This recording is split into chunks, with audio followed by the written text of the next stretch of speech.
Salut à tous. Alors, aujourd'hui, un projet un petit peu spécial. Enfin, il est spécial dans le sens où le couteau en lui-même n'a rien de très spécial, mais c'est le motif de la réalisation de ce couteau qui est un petit peu particulier. Alors en fait, je suis membre d'un groupe Facebook qui s'appelle La Coutellerie Une Passion. Sur ce groupe, on a posté une sorte de petit concours. C'est-à-dire que ce design a été retenu parmi d'autres dessins que les membres peuvent proposer au modérateur. Donc ce dessin a été retenu et il a été donné à ceux qui veulent participer au concours. On leur a demandé de réaliser ce dessin-là avec un certain nombre de caractéristiques et de poster leur travail ainsi que des photos en cours de réalisation du couteau sur le groupe. Et à la fin, on a un vote en fait du couteau favori, et donc le gagnant a son couteau affiché sur la bannière du groupe. Donc ça permet aux couteliers non seulement de s'entraîner, mais aussi de se lancer des petits défis et surtout d'avoir, si on est gagnant, d'avoir son nom sur la bannière du groupe, donc de faire connaître son travail un petit peu plus facilement.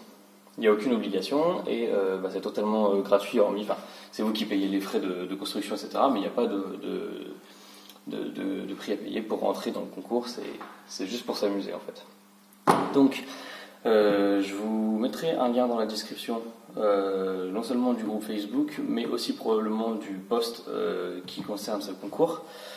Et donc nous on va s'attaquer à la réalisation de ce petit couteau qui doit être terminé avant le 1er mai si on veut pouvoir entrer dans le concours. Donc à première vue c'est un petit couteau qui n'a rien de vraiment très spécial. Il est, oui, comme je dis, relativement petit, relativement simple. L'unique challenge de ce couteau, je dirais, ça va peut-être être le double tranchant ou le faux tranchant. J'ai pas encore décidé ce que je ferai. Et à part ça, il n'y a rien de très compliqué. Donc on va le réaliser avec mon acier préféré qui est de l'IC75. Hop. J'ai justement une barre ici. Dont je me suis servi il n'y a pas de longtemps. Et qui va convenir parfaitement. Voilà. Donc comme d'habitude, on essaie de garder un maximum de place. Je suis encore pas bien décidé, mais voilà, on va le mettre comme ça.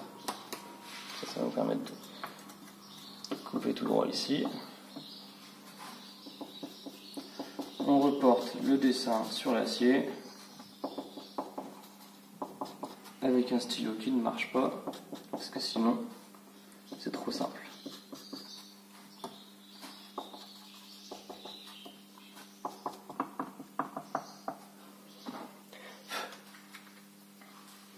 Voilà, donc on va découper notre acier. Bien entendu, on essaie de respecter un maximum les règles de sécurité. Donc on fixe son travail pour pas qu'il bouge dans tous les sens. Des protections pour les poumons, des protections pour les oreilles et pour les yeux. On peut aussi mettre des gants. Ça se discute pour les outils où il y a une rotation assez rapide, notamment là pour la meuleuse. J'ai pas tellement envie que le gant se prenne dans le disque pendant qu'il tourne. Autre chose à faire très attention, c'est les habits un petit peu amples. Alors ça c'est vraiment à déconseiller. Parce qu'une fois que ça se prend dans un engin qui tourne, ça peut être très dangereux. Donc vous choisissez l'option la plus sexy, c'est-à-dire qu'on rentre le t-shirt dans le pantalon comme ça. Et là on est beau. Allez, c'est parti.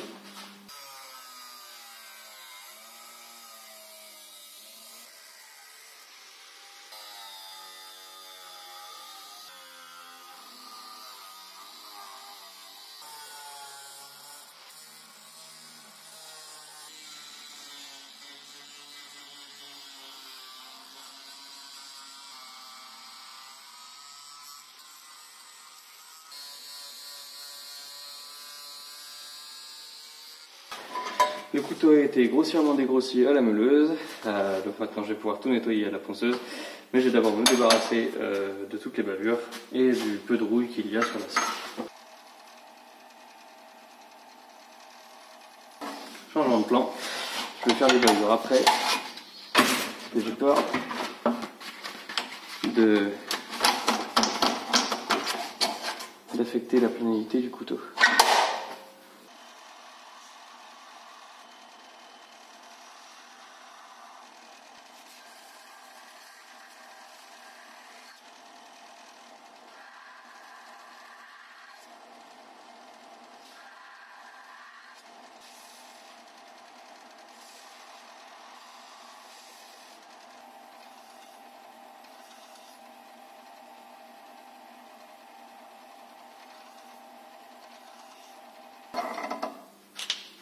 Voilà, donc un petit couteau,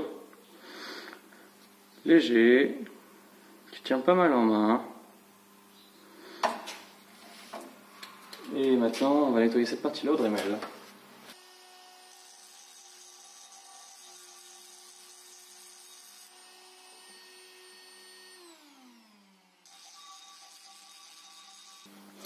Étant donné que c'est un concours, le but va quand même essayer de, bon, pas seulement participer, mais d'avoir une bonne place. Donc, même si je fais pas souvent du guillochage, pour cette fois-ci, je vais en faire pour le mode sur le manche. Ça pourra pas me porter préjudice, je ne pense pas.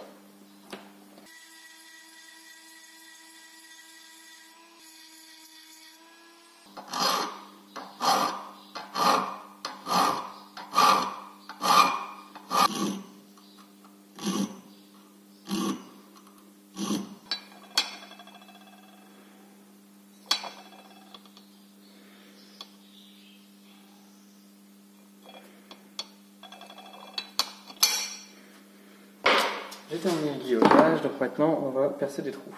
Alors 3 trous pour les rivets qui vont nous permettre à tenir les plaquettes, mais probablement d'autres trous dans lesquels on va pouvoir, en fait juste pour alléger encore le couteau et pour permettre à la colle d'adhérer encore plus. Alors déjà lorsque vous percez vos trous, il faut toujours le faire avant de réaliser le tranchant, dans la mesure du possible. Parce que si jamais ça se met à tourner autour de vous, là vous n'allez pas être bien. Ensuite, il faut aussi le faire de façon à ce que ce soit positionné. C'est-à-dire, comment dire, si jamais la lame se met à tourner autour du forêt, il ne faut pas que ce soit le tranchant qui vienne vous taper. Donc ici, on va se mettre de cette manière. Je vais donc reporter mes trous d'abord sur de l'autre côté de mon patron.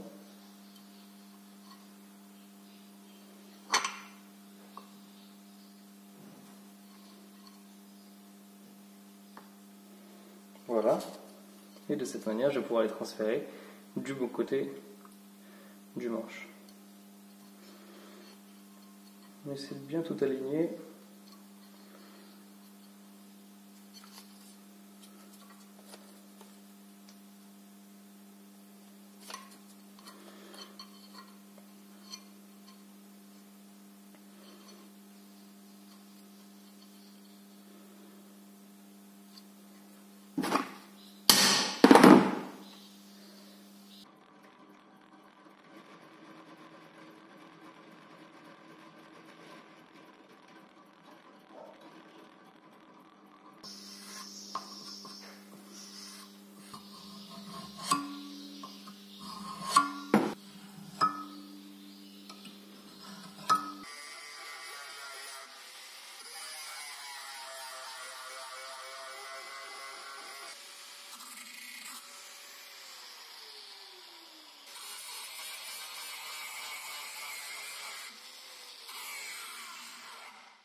Hop là. Je vais nettoyer tout ça à la pochette à viande et après on sera prêt pour la trempe.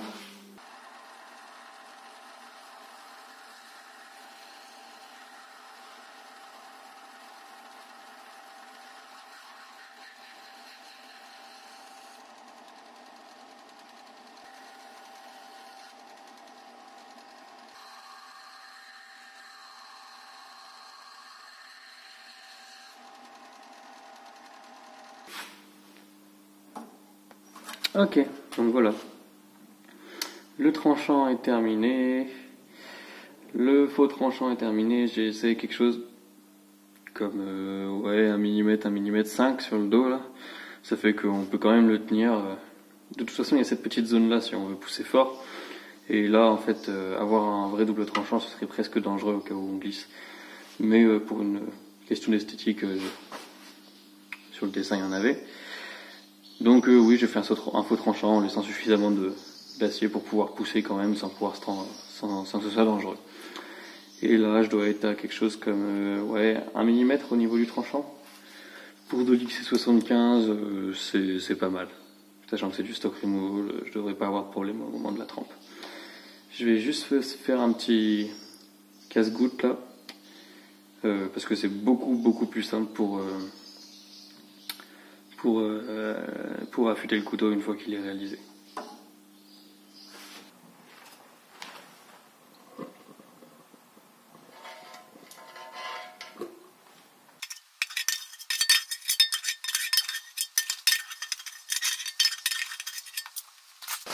Bon bah, à la jolie couleur grise qu'on a sur le couteau, je peux dire qu'il a été trempé. C'est bien uniforme. Là-bas, je voulais essayer une trempe sélective, mais bon, ça m'a un petit peu échappé. Il est droit, il n'y a pas de fissure à première vue, donc tout est nickel. Ah, voilà où on en est avec le couteau. Donc la trempe s'est très bien passée, pas de soucis. J'ai blanchi cette partie-là et l'autre tranchant pour pouvoir voir les couleurs du revenu, et on a bien une jolie couleur dorée sur la lame. Donc le revenu a bien marché. Maintenant c'est plus que du nettoyage. Hein. Nettoyer tout ça et polir jusqu'à un joli poli miroir. C'est parti.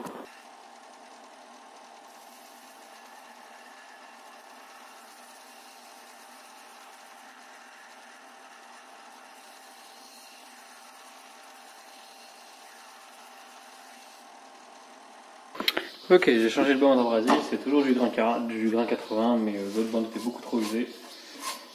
Donc, je vais passer à celle-ci. Alors, petit conseil, pour ce qui est d'utilisation des bandes, toutes les bandes que vous pouvez utiliser sur du bois, passez-les sur du bois d'abord. Lorsque ces bandes commencent à être trop usées pour pouvoir travailler proprement le bois, c'est-à-dire lorsqu'elles commencent à le brûler, arrêtez de les utiliser pour le bois et utilisez-les pour l'acier, parce que le bois est toujours bien assez performant pour l'acier, mais ne le seront plus assez pour le bois. Voilà.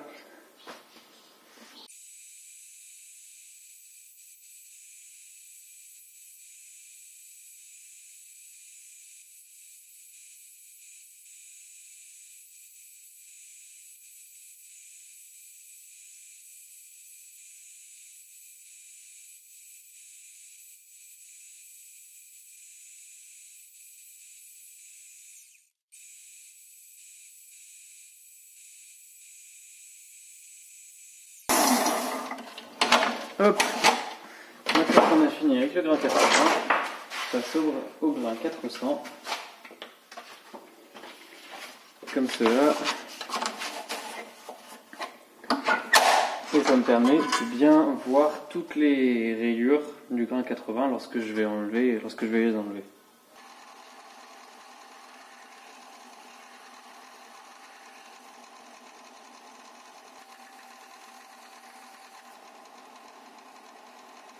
J'ai quitté la ponceuse avec une finition au grain 1000. Donc je vais attaquer le polissage avec du grain 320 je crois. Oui c'est ça, 320. Et on va mettre tout ça à un joli poli miroir. On va monter jusqu'au grain 5000.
Alors, pour accompagner ce couteau, j'ai choisi un manche en érable sycomore, donc qui est un bois qui est très blanc, très clair, qui va rester d'ailleurs de cette couleur-là, une fois qu'il sera huilé, avec des jolis reflets presque dorés, on va dire.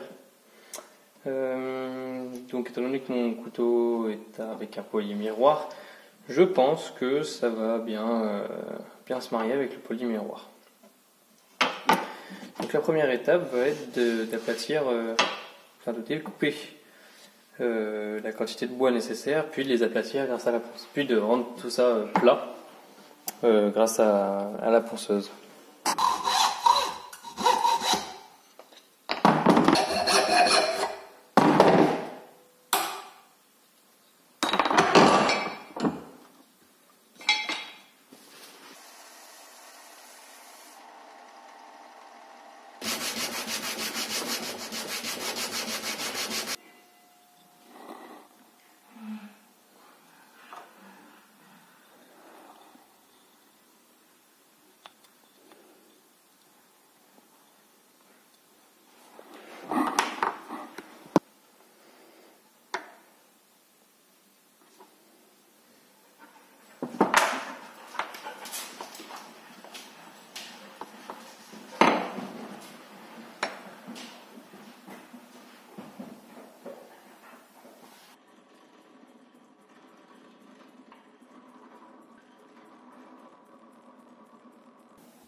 On vérifie que la colle n'a pas débordé.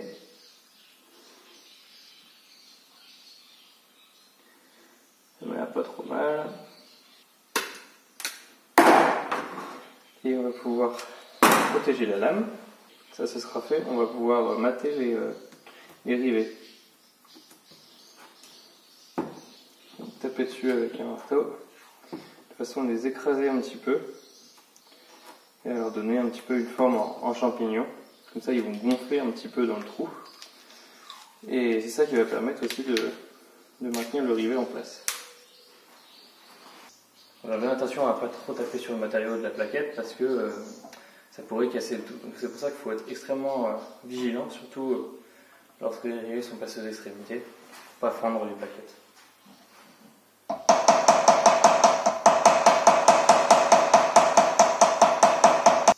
On a bien attention à ne pas trop taper sur le matériau de la plaquette parce que ça pourrait casser le tout. Donc c'est pour ça qu'il faut être extrêmement vigilant, surtout lorsque les rivets sont passés aux extrémités, pour ne pas fendre les plaquettes.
Donc voilà, le couteau qui est terminé juste avant d'être huilé et affûté.